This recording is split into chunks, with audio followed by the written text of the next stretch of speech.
What's happening? What's happening, people? People of the Instagrams. People of the grams. This is for the people of the grams. This is for the people of the grams. All the people of the grams. What's happening? What's happening, people of the grams? My name is Jose Trujillo.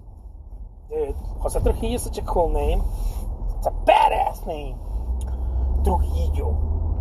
I don't know. I wanted to because Trujillo, Murillo. Some painters are like Illo, Nillo.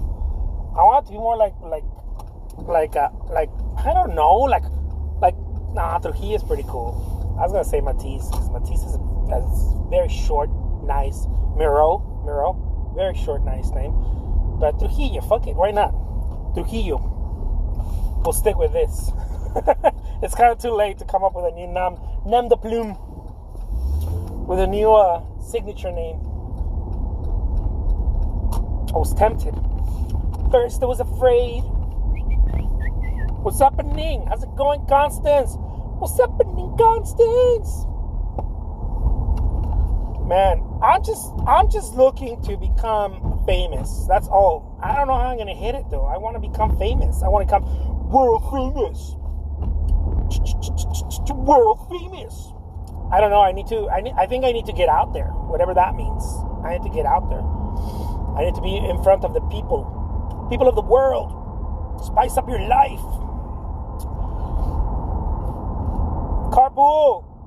Yeah. I just gotta be careful here because there's all kinds of motorcycle cops just waiting for me to fuck up.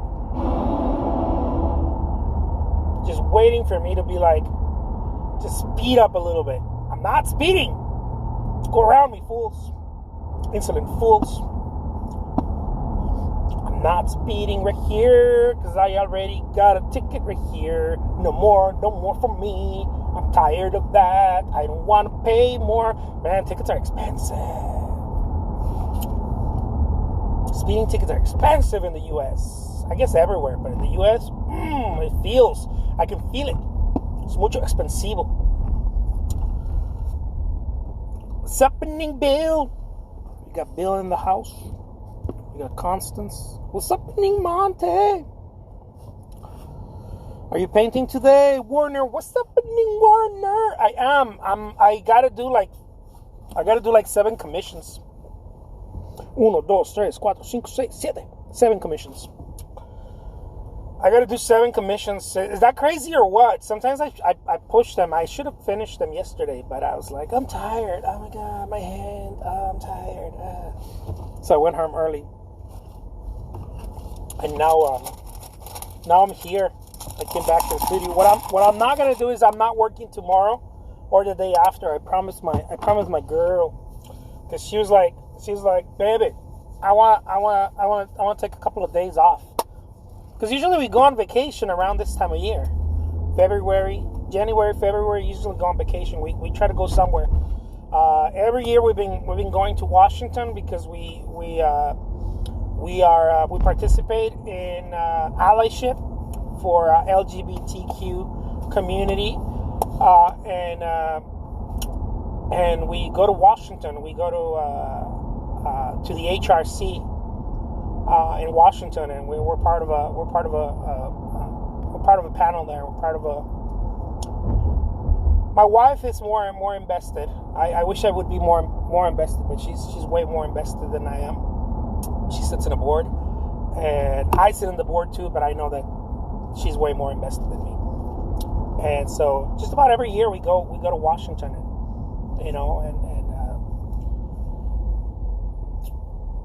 we learn a lot. We share our experiences. We learn a lot, and we try to figure out what we can do locally, nationally too, but locally. To find a way to treat each other more with more dignity. Treat each other with more dignity in spite of our differences. And so that's the deal. But what's up, Audrey? What's happening, Audrey? But I don't know how long I can make that octave voice. I'll keep doing it till I can. But yeah, that's pretty much that. And so every year we go somewhere. Like I said, every year we were going to Washington D.C. But other than that, we would go to the beach or some small vacation. We're not big vacationers. We don't go. We're not going to Hawaii or anything like that. We just don't. It's not really our thing right now. We're very focused on our careers and our goals, and so we don't really think, oh my God, I can't wait to go to Hawaii. We just like to rest. I think we hit it hard enough, and then we like to take some rest. We like to take some rest. So it could be the beach. It could be we used to take our kid to Disney all the time. That wasn't rest though. I don't like it as much as some people. That wasn't rest for me though. To me, that was like I felt like I was gonna go walk a marathon, not run it, but walk it. Thigh rub, man. Have I talked to you guys about thigh rub? Thigh rub on Disney, man. If you're on the chunkier side like me, if you're on the good-looking chunkier side like me, man, thigh rub. Swear to God, I didn't understand what that was. And then I was like, something's going on here. Because I've been walking for like days now. I feel like I'm walking everywhere for days. What the hell's going on? My legs hurt. Thigh rub. And then finally I figured it out. I just figured it out, because I usually wear the short boxers, and then I was like, dude, long boxer shorts, those lycra ones, those ones that are hug your leg, and that fixed the whole thing. Maybe what would have fixed it was me losing some weight, right? But I wasn't able to perceive that. so I was like, oh my God, this hurts so much. Yeah, walking a lot at Disney. It doesn't feel like vacation to me. But yeah. Where else did I walk a lot? Man, walking a lot in New York too. Last time my wife and I were in New York, we were doing some exhibits, and I exhibited some work there, and it was a lot of walking too. It reminded me back home. I'm originally from Guadalajara. A lot of walking in Guadalajara. I mean, you could get the city transportation. But then if you get the city transportation, it's pretty much because you live there. If you want to go and experience and explore, you gotta walk. That way you can see things, and you can stop at shops and stop at the restaurants and whatnot. So I got excited. I spent quite a time in Little Italy. Quite a bit of time. I felt right at home there. A lot of the places, a lot of the people, a lot of the customs reminded me of Mexico, Guadalajara. And yeah, it's a lot of walking. Just walk.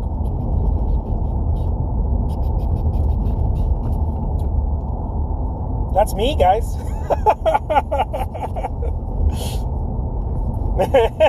So you're something else.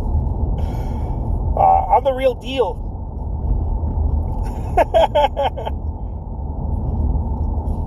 just telling you guys. I'm telling you how things happen. I know some people are listening to it like, oh my God, no. Oh my God, what is Jose Trujillo talking about? I'm talking about life. That's what I'm talking about. Real life experiences. And what else? Oh yeah, I'm going to the art supply store. I'm gonna get a couple of tubes of paint. Maybe record a TikTok or two. Maybe I might do one TikTok in there. A little TikTok video. Man, my TikTok's fire right now. It's fire. It's like, it's consuming. I get all the 13-year-olds fighting with me. No, it always cracks me up because I'm posting stuff, right? And then you think that you're talking to, I don't know, because the icons are so deceiving, right? And sometimes they have a person that's not them and whatnot that looks like a superhero or a movie actor or something. And sometimes you think you're talking to another person that's like an adult, right? They're like, oh, I like your painting very much. And I'm like, oh, well, what do you like about it? Oh, yeah, blah, blah, blah. And they're like, I like the colors, sir. And I like the colors, sir. I'm like, oh yeah, I forgot. This app is full of little kids. I'm like, oh, thank you. It always cracks me up. It always makes me feel weird when they call me sir. They're like, excuse me, sir. Can you show us your palette? Oh, TikTok's fun. I get my kid to help me, because he's in the know. He's in the know of the TikTok world, so he's helping me with that. He's a teenager. Anyways, that's what's going on with me, you guys.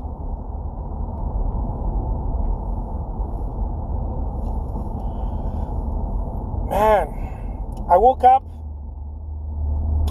with a different perspective today. I think life is interesting. We get this different perspectives as we go our days, right?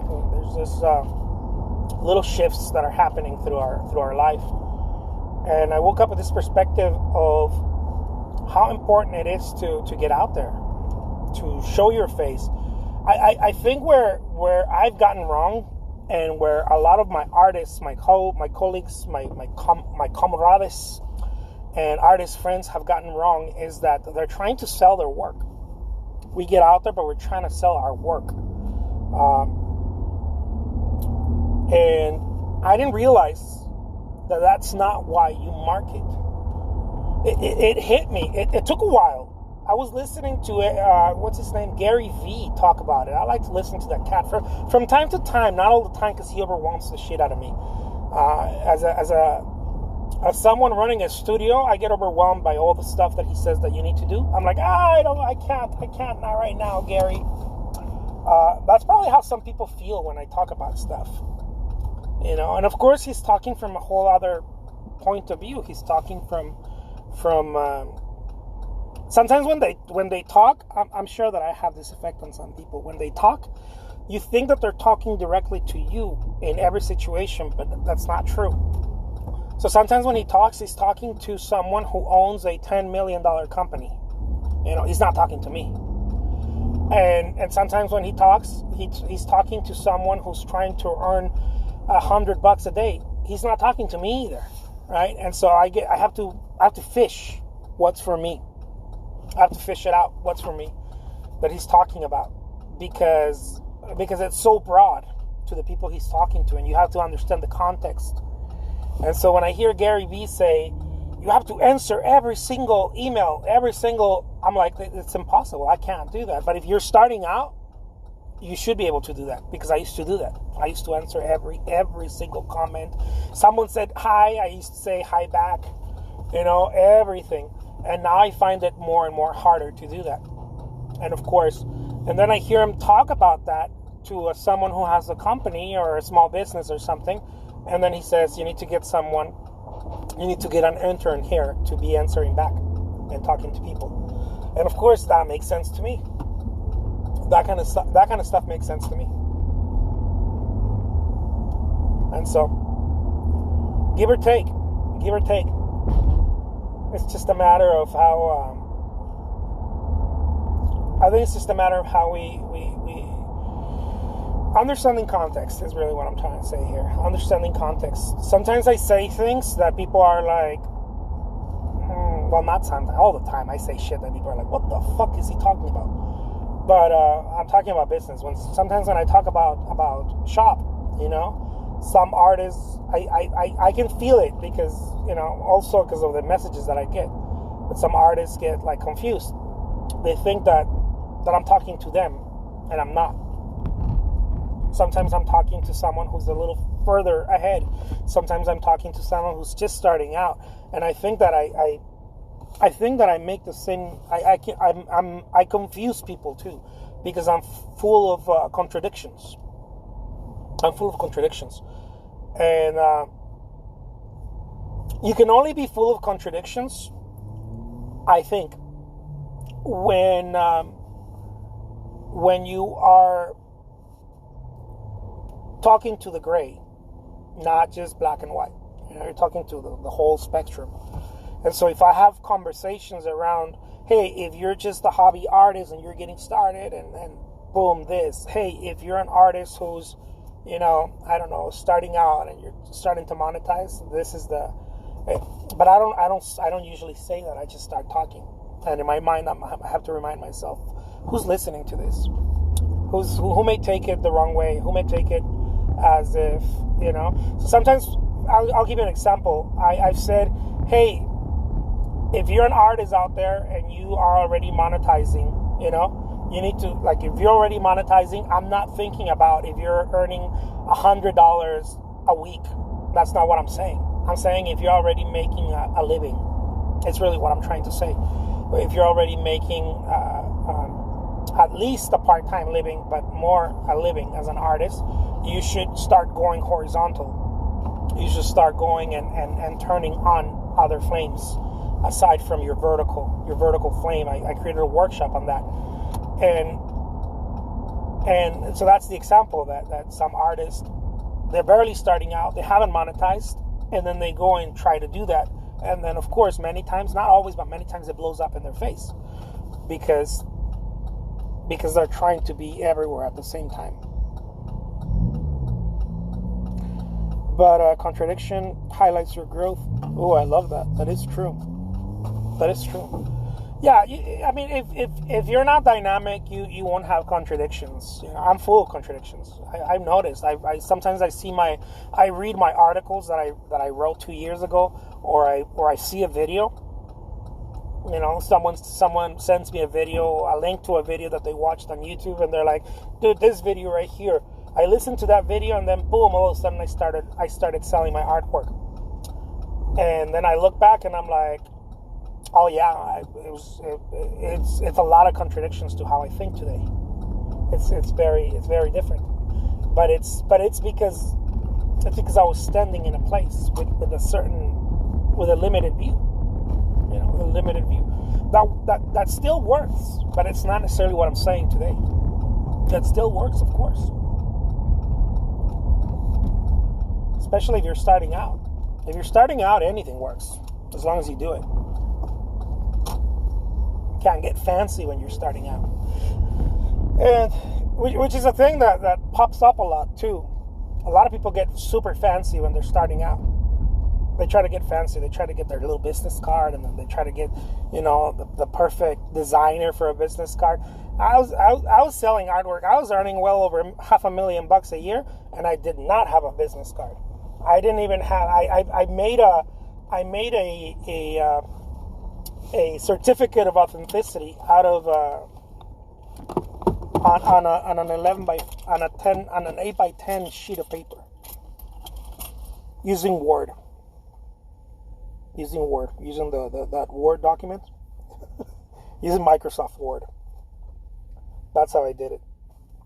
And so I think people get too fancy too fast, and then they kind of lose momentum because they get too fancy. Oh man, I'm putting this thing upside down. I can feel it. There you go. All right. So here I go. By the way, guys, the mask thing, this is why it's so important to pay attention to this stuff. The mask thing, I know some of my friends may not believe in this thing, but the mask thing is not for me, guys. The mask thing is for the other people. It reduces the chance of getting someone else infected if for any reason you're passing it or you have it or whatever.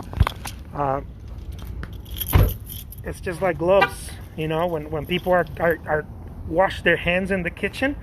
It's not so that they don't get sick. It's so that they don't get other people sick.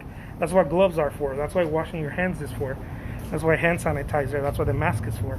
It's to minimize the chances of getting someone else